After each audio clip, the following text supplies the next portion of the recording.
మన party 1925 December 26న Uttar Pradesh రాష్ట్రంలో కాన్పూర్లో ఈ జెండా ప్రారంభమైంది. రేపు 25 డిసెంబర్ నాటికి 100 సంవత్సరాలు పూర్తి చేసుకోబోతా ఉంది. ఈ సందర్భంగానే ఈ 100 సంవత్సరాల జెండాలో మనమందరం కమ్యూనిస్ట్ పార్టీ కార్యకర్తలు గౌరవాలని చెప్పేసి మీకు అందరికీ కూడా తెలియజేస్తా ఉన్నాను. ఎందుకంటే ఎందుకు గర్వపడాలా, మిగతా పార్టీలు కూడా ఉన్నాయి కదా అని. ఈ దేశంలో 200 సంవత్సరాలు బ్రిటిష్ పరిపాలన చేస్తూ ఉంటే బ్రిటిష్ పాలన నుండి సంపూర్ణ స్వాతంత్రం కావాలని ఎలుగెత్తిన ఎర్రజెండా ఒక సిపిఐ తప్ప వేరే పార్టీ లేదు. అలాంటి పార్టీలో మనం పనిచేస్తా ఉన్నాం. అలాంటి పార్టీలో ఈరోజు మనం సభ్యులుగా పనిచేస్తా ఉన్నాం. చాలా మంది చాలా పార్టీల్లో సభ్యులుగా ఉంటారు. కొడుకు ఏ పార్టీలో ఉంటాడో, తండ్రి ఏ పార్టీలో ఉంటాడో కూడా తెలియదు, లేదా ఎన్ని మంది ఎంత రాజకీయాలు మారుతారో కూడా తెలియదు. 100 సంవత్సరాలు ఈ ఎర్ర జెండా ఈ దేశంలో పేదవాడి ఆకలి కోసం, భూమి కోసం, ముక్తి కోసం పోరాటం చేసేటువంటి పార్టీ ఎర్ర జెండా తప్ప వేరే పార్టీ లేదు. ఈరోజు మహిళలకు హక్కులు కావాలని, అదేవిధంగా ఈరోజు వేలాది మందికి, లక్షలాది మందికి భూములు పంచినటువంటి పార్టీ కమ్యూనిస్ట్ పార్టీ ఎర్ర జెండా తప్ప వేరే పార్టీ లేదు. అలాంటి పార్టీలో అలాంటి జెండా మోసినందుకు మనం గెలవాలని చెప్పి తెలియజేస్తా ఉన్నాం. ఈరోజు భారతదేశ గడ్డ మీద ఎర్ర జెండాకు 100 ఏళ్ళు అయితే ఈ డోన్ గడ్డ మీద 50 ఏళ్ళు అయింది.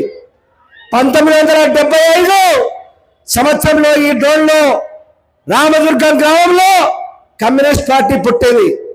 50 ఏళ్ళు అయింది.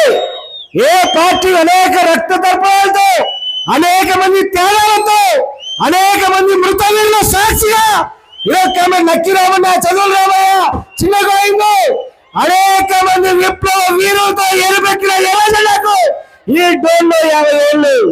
కాబట్టి ఈ భూమి కోసం నేటికి కూడా మనం చెప్తా ఉంటారు చాలా మంది, మీకు కమ్యూనిస్టులకి ఒక్క ఎమ్మెల్యే కూడా లేరు కదా, మీకు ఎందుకని.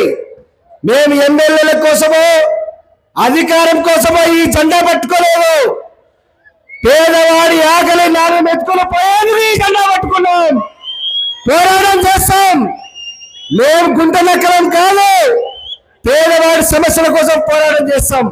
మేము కూడా కావాలి, మేము కూడా రాష్ట్రంలో అధికారంలోకి రావాలని కొట్లాడతాం. మేమేమి సన్యాసి పార్టీ కాదు.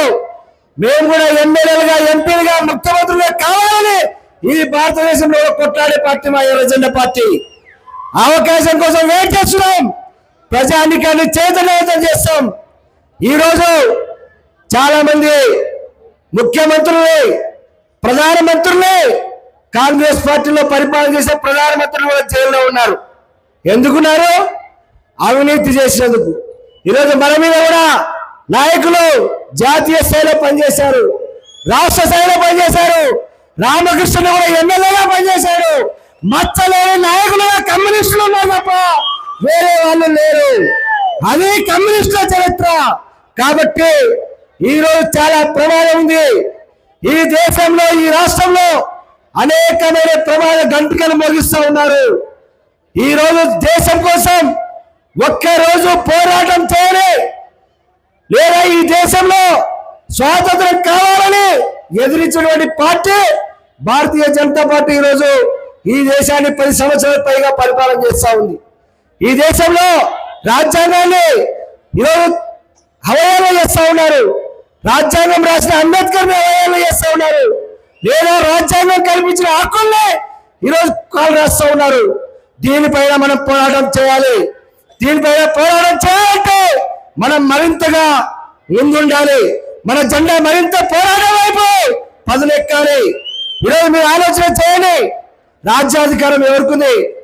మన నంద్యాల జిల్లాలో మొత్తం ఫీడల్ ఒకే సామాజిక వర్గంతో పెత్తనం ఉంది.